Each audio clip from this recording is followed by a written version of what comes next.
Tak lama kemudian sebuah mobil parkir di depan hotel. Muncullah dua pria berwajah garang sambil menenteng pistol. Mereka menuju ke resepsionis menanyakan keberadaan cucu dan kakek itu. Tanpa basa-basi mereka pun menuju ke arah kamar John yang saat itu Delphi sendirian sambil merapihkan barang. Salah satu barang itu adalah sebuah roti besar yang berisikan ratusan bungkusan pink barang haram. Pelan tapi pasti dua orang itu sampai juga ke kamar Delphi. Dan ini salah mereka. Mereka mengetuk pintu membuat Delphi langsung mencium ada bahaya. Ia lalu bersembunyi di kolong tempat tidur. Ketika pintu tidak ada yang membuka, dua orang itu akhirnya masuk dan mereka langsung berpencar mencari keberadaan cucu dan kakek itu. Mereka menggeledah semua ruangan itu, namun Delphi dan kakeknya tidak ditemukan. Salah satu temannya mencurigai ada roti besar tergeletak di meja. Namun ketika dia hendak mengeceknya, temannya pun memanggilnya. Dia menunjukkan ventilasi yang terbuka. Ternyata kesempatan itu tidak disia-siakan oleh Delphi. Ia keluar dari persembunyiannya dan langsung keluar dari kamarnya sambil membawa roti besar. Dua orang yang merasa kehilangan buruannya itu segera mengejar Delphi. Delphi lari sekencang-kencangnya menghindari kejaran dua orang itu. Ia langsung menuju ke truk kakeknya dan langsung membunyikan klakson agar kakeknya mendengarnya. Ternyata usahanya berhasil. John yang kebetulan sudah selesai berbelanja mendengar klakson itu. Dia segera lari menghampirinya dan ia berhasil membereskan salah satu anak buah gangster itu. Sementara anggota gangster yang satunya sudah masuk ke dalam truk lewat belakang dan siap menangkap Delphi. Namun John sudah masuk pula ke dalam truk, maka tanpa basa-basi terlebih dahulu mereka langsung baku hantam bertarung mati-matian, saling telikung, saling jual beli pukulan dan tendangan. Segala macam peralatan dapur digunakan senjata oleh John yang membuat gangster itu kewalahan. Dan dalam satu kesempatan terakhir dengan satu hentakan yang kuat, John berhasil mengalahkan gangster itu. Namun akibat pertarungan itu, John mengalami luka-luka yang cukup parah di beberapa bagian tubuhnya.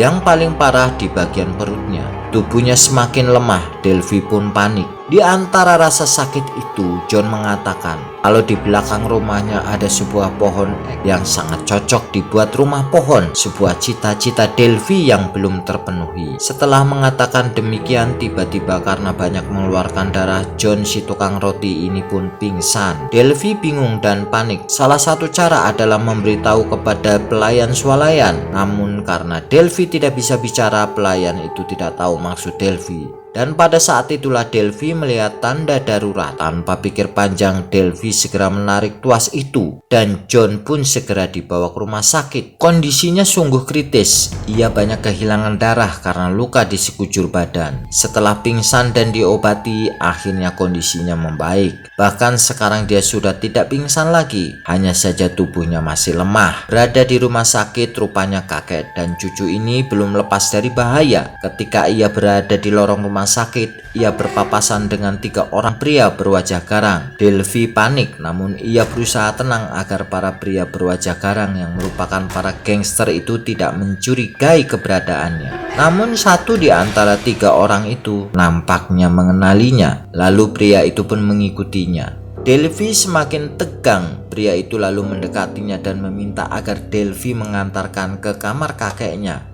Delphi yang ketakutan lalu memenuhi permintaan pria gangster itu. Sepanjang perjalanan ia berpikir keras bagaimana ia harus lepas dari pria gangster itu. Tanpa terasa sampailah Delphi dan pria gangster itu di sebuah lorong. Delphi lalu menunjuk ke arah sebuah kamar. Dengan penuh kewaspadaan pria itu menghampiri kamar itu. Sementara Delphi yang tidak masuk ke dalam kamar tidak menyia-nyiakan kesempatan itu. Ia pun kabur. Pria gangster sadar ia telah kena prank oleh Delphi.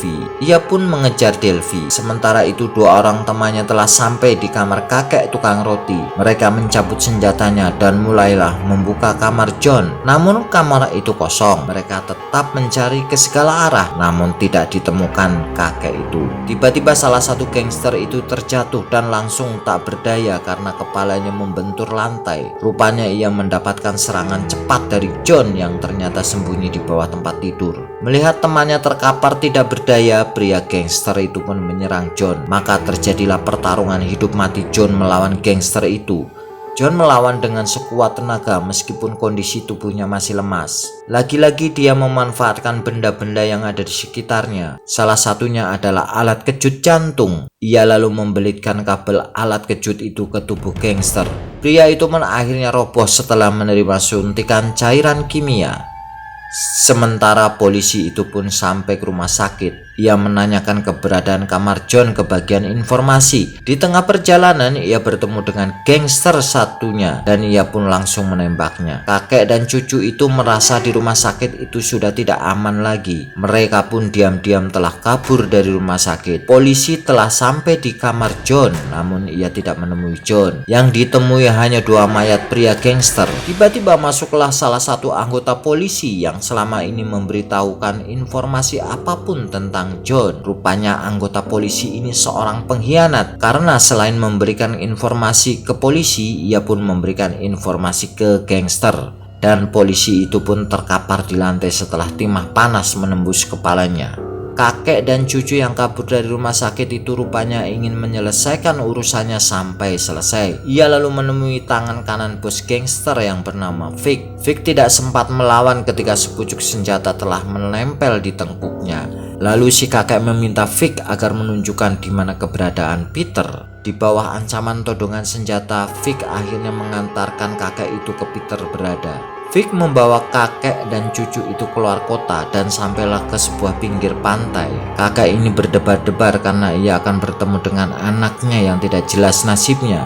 Ia merasakan perasaan yang tidak enak, bahwa anaknya sudah mati dan ternyata dugaannya benar. Namun tetap saja ia merasa terkejut dan sedih melihat kondisi Peter yang tertimbun pasir dan tampak jari tangannya yang terlihat. Terakhir ia melihat Peter memakai pewarna kuku. John menangis. Ia teringat ketika Peter masih kecil dan Vic mengatakan, kemanapun dia pergi, bos pasti akan menemukanmu. Vic juga mengatakan kalau Peter tidak memikirkan dirinya sendiri. Ia memikirkan kebahagiaan gadis kecilnya yang ingin bersamanya membuat rumah pohon. Delphi terkejut ketika mendengar suara tembakan. Ia lalu lari menuju ke tempat di mana kakeknya berada. Tiba-tiba langkahnya terhenti ketika kakeknya sedang duduk dan Vic tampak terkapar di tanah. John lalu menghampiri Delphi. Kalau selama ini kakek ini melarang Delphi menangis, sekarang kakek itu justru menyuruhnya menangis. Keduanya pun berpelukan. Pada akhirnya John menemui bos gangster dan mengembalikan barang haram yang telah diambil oleh Peter. Bos gangster itu mengatakan kalau John dan Peter telah banyak merugikannya. Kakek itu berkata, kau boleh menantangku lagi. Pada akhirnya kakek itu pun pergi dengan aman. Bagaimanapun mengambil barang yang bukan milik kita akan berakhir tidak baik untuk kita dan orang-orang yang kita cintai. Demikianlah alur cerita film The Baker. Semoga menghibur Anda dan disarankan untuk menonton full movie-nya yang seru. Sampai jumpa di alur cerita berikutnya.